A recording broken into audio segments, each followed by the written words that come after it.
একটি জাহাজে হামলা, তারপর মার্কিন ঘাঁটিতে ক্ষেপণাস্ত্র।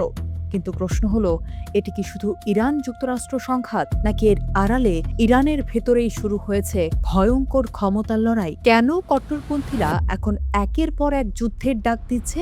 আর এই লড়াই কি বদলে দিতে যাচ্ছে পুরো মধ্যপ্রাচ্যের ভবিষ্যৎ? হরমুজ প্রণালীর কাছে একটি বাণিজ্যিক জাহাজে হামলা, এরপর মার্কিন ঘাঁটিতে ক্ষেপণাস্ত্র নিক্ষেপ। প্রথম দেখায় ঘটনাগুলো ইরান ও যুক্তরাষ্ট্রের নতুন সামরিক সংঘাত মনে হলেও বিশ্লেষকরা বলছেন আসল যুদ্ধটা শুরু হয়েছে ইরানের ভেতরেই।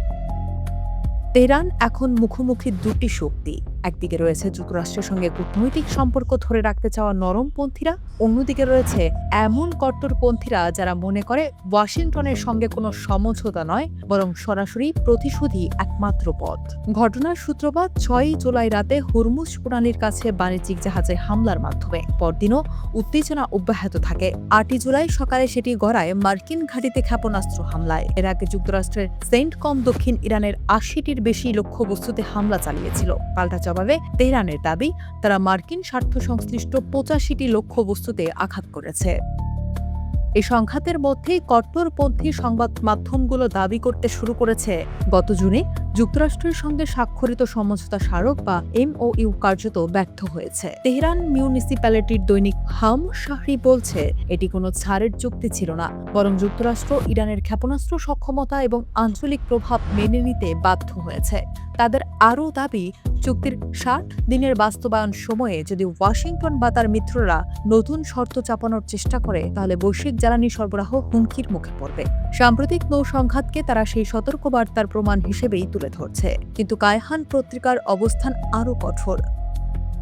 সম্পাদক হোসেইন শরীয়ত মাদারি লিখেছেন, ৬০ দিনের কূটনৈতিক মরীচিকা শেষ হয়ে গেছে। তার মতে, মার্কিন হামলা প্রমাণ করেছে ওয়াশিংটন কখনোই কোনো সমঝোতা রক্ষা করতে সক্ষম নয়। বিশ্লেষকদের মতে, এই সংঘাতের কেন্দ্রবিন্দুতে রয়েছে প্রেসিডেন্ট মাসুদ পেজেশকিয়ানকে ঘিরে রাজনৈতিক চাপ। গত ১ মাস ধরে কট্টরপন্থীরা অভিযোগ করছে, ট্রাম্প তখন রাজনৈতিক ও অর্থনৈতিক চাপে ছিলেন, ফলে ইরান চাইলে আরও ভালো শর্ত আদায় করতে পারত।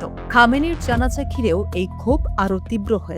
সামাজিক যোগাযোগ মাধ্যমে ছড়িয়ে পড়া ভিডিওতে দেখা যায়, উগ্রপন্থীরা পররাষ্ট্রমন্ত্রী আব্বাস আরাকচির দিকে পাথর ছুড়ছে এবং প্রেসিডেন্ট পেজেশকিয়ানের বিরুদ্ধে স্লোগান দিচ্ছে। এমনকি সংসদ সদস্য হামিদ কারজাই প্রকাশ্যে ট্রাম্পের বাসভবনে ক্ষেপণাস্ত্র হামলার আহ্বান জানিয়েছেন। আর কট্টরপন্থী মাহমুদ নাবাভিয়ান মুসলিমদের ট্রাম্পের উপর হামলার উস্কানিমূলক বক্তব্য দিয়েছেন। এর জবাবে ট্রাম্প দাবি করেন, তিনি বরাবরই জানতেন যে তিনি ইরানের কিল লিস্টে রয়েছেন এবং ইরান পারমাণবিক অস্ত্র পেলে তা ব্যবহার করত।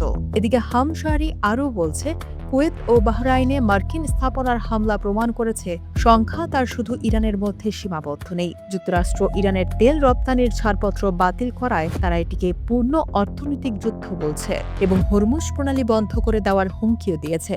তাদের ভাষ্য, ইরান যদি তেল বিক্রি করতে না পারে, তাহলে এই অঞ্চলের অন্য কোনো দেশও জ্বালানি রপ্তানি করতে পারবে না। অন্যদিকে কায়হান পত্রিকা পেজেশকিয়ান সরকারকে জুনের সমঝোতা থেকে সরে আসার আহ্বান জানিয়েছে। একই সঙ্গে নতুন সর্বোচ্চ নেতা হিসেবে মোজতবা খামেনির নেতৃত্বে আরও কঠোর প্রতিরক্ষা নীতিতে যাওয়ার পরামর্শ দিয়েছে।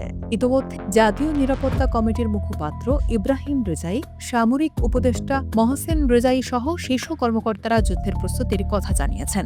সশস্ত্র বাহিনী প্রধান হাবিবুল্লাহ সাইয়ারি হুঁশিয়ারি দিয়ে বলেছেন, ইরানের উপকূলে কোনো বিদেশি সেনা নামলে তারা এমন জাহান্নামে প্রবেশ করবে যেখান থেকে ফিরে আসার পথ থাকবে না। তাহলে প্রশ্ন হলো, এটি কি কেবল ইরান যুক্তরাষ্ট্র সংঘাত, নাকি ইরানের ভেতরের কট্টরপন্থীদের উত্থানই মধ্যপ্রাচ্যকে আরও বড় এক সংঘাতের দিকে ঠেলে দিচ্ছে?